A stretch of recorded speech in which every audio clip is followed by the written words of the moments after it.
Bonsoir. Nous recevons beaucoup d'informations dans nos sociétés ouvertes. Nous savons beaucoup de choses. Nous accédons à la télévision, au quotidien, au mensuel, aux revues, aux livres, à la radio, à Internet. Les flux sont importants. Mais est-ce que nous comprenons? Est-ce que nous savons ranger? Le dessous des cartes, dès son origine, n'a pas cherché à faire savoir, mais à faire comprendre, à classer et à faire les liens. Très bien, mais selon quelle méthode? Quel raisonnement? En somme, quels sont les principes? D'abord, donner de la place à la géographie, c'est notre principe numéro 1. Voici une île. Elle s'appelle Diego Garcia, elle est sous souveraineté britannique, et sur cette île, il y a une base militaire que Londres loue depuis 1966 aux États-Unis. Si on change d'échelle, on voit que cette île est dans l'océan Indien, ce qui place avions et navires américains à équidistance entre le continent africain à l'ouest, l'Asie du Sud-Est et l'Afghanistan et l'Irak au nord.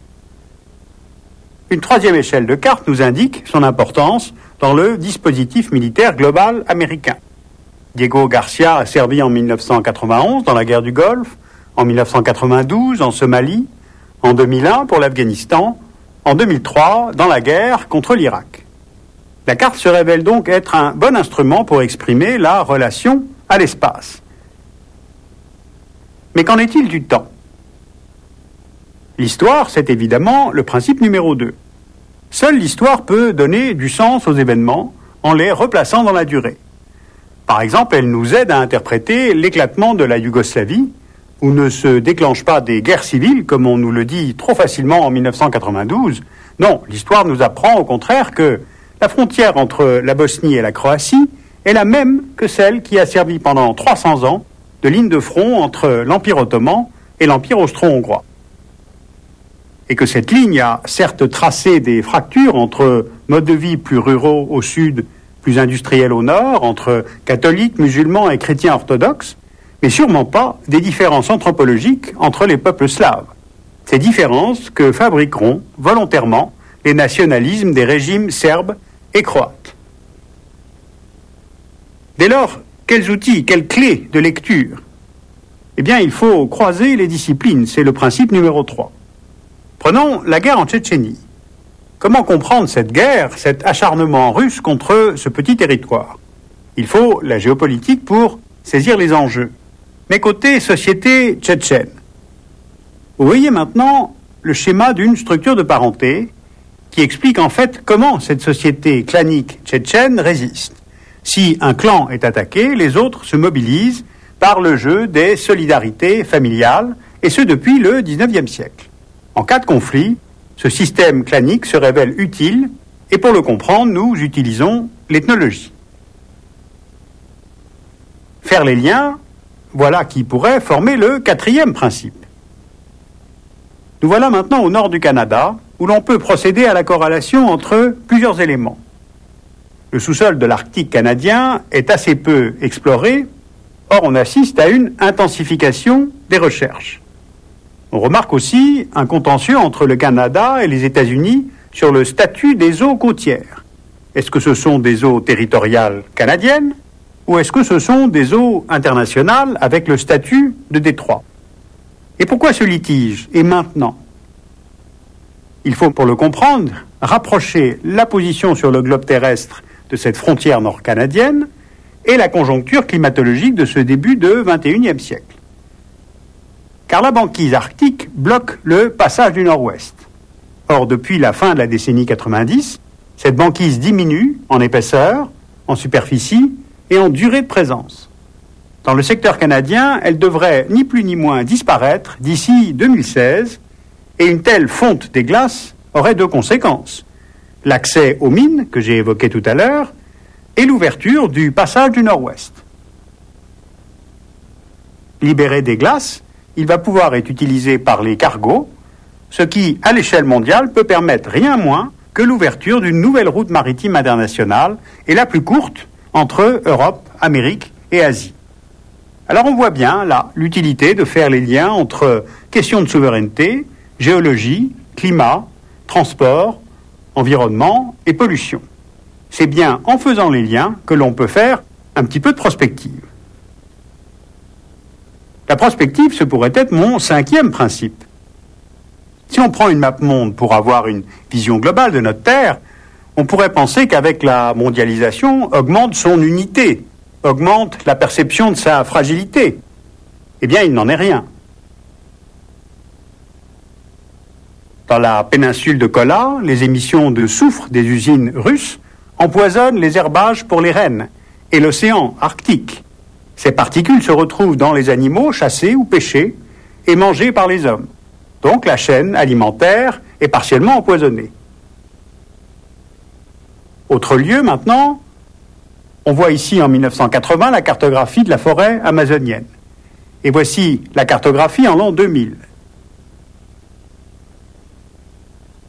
Troisième exemple, l'altération de la biodiversité est totale.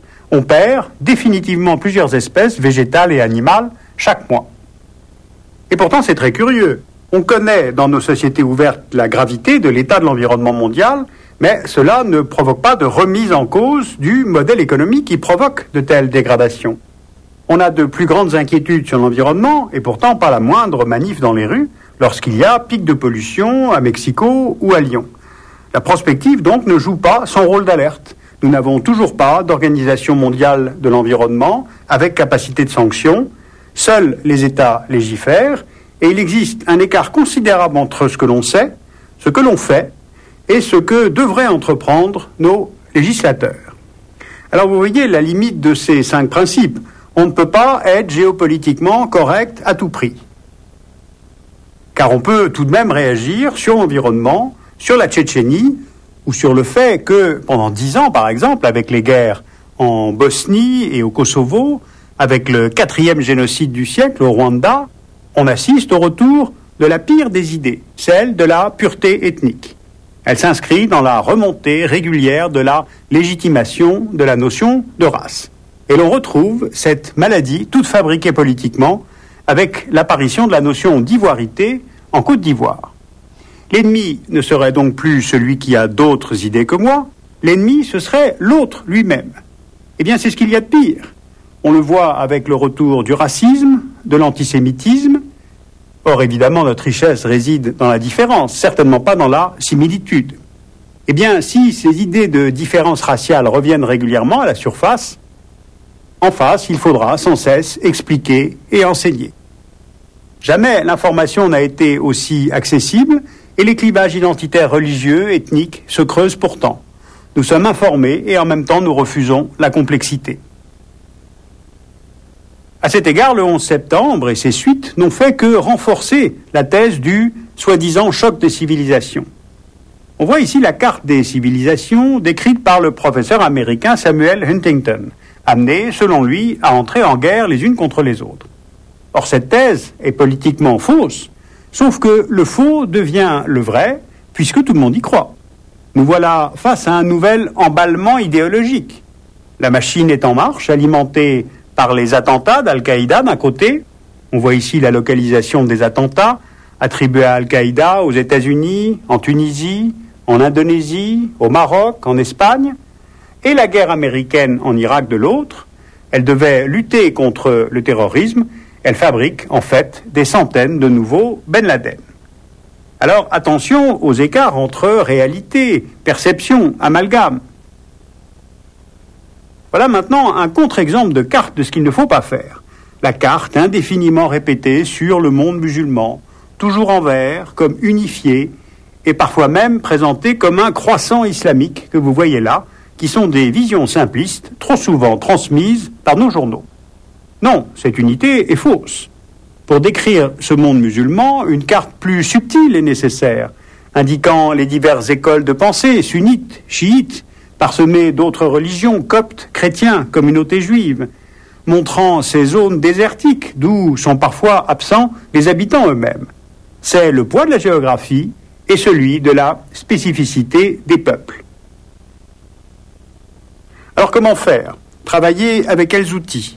Quelles sont nos sources? Alors d'abord, sur le site du dessous des cartes, vous trouverez la liste des ouvrages fondamentaux que nous utilisons régulièrement. Atlas, annuaires, revues. Ensuite, chaque émission est complétée par une bibliographie. Les archives du dessous des cartes sont sur le site Et des émissions, regroupées thématiquement, sont éditées 2 fois par an en DVD. Voilà, ces quelques règles de travail ne seraient pas audibles sans raisonnement, sans pédagogie, sans être portées par un gros travail de recherche et d'écriture des auteurs de ces textes et par la mise en carte des réalisateurs et des graphistes. La carte, c'est une mise en forme, et la forme, c'est l'expression de la pensée. Le dessous des cartes est un exercice de questionnement, cherchant à ouvrir des pistes, à défricher, voulant ouvrir l'appétit, la curiosité, en pratiquant le goût d'enseigner et bien sûr celui d'apprendre, ce qui est après tout une autre manière de faire de la politique.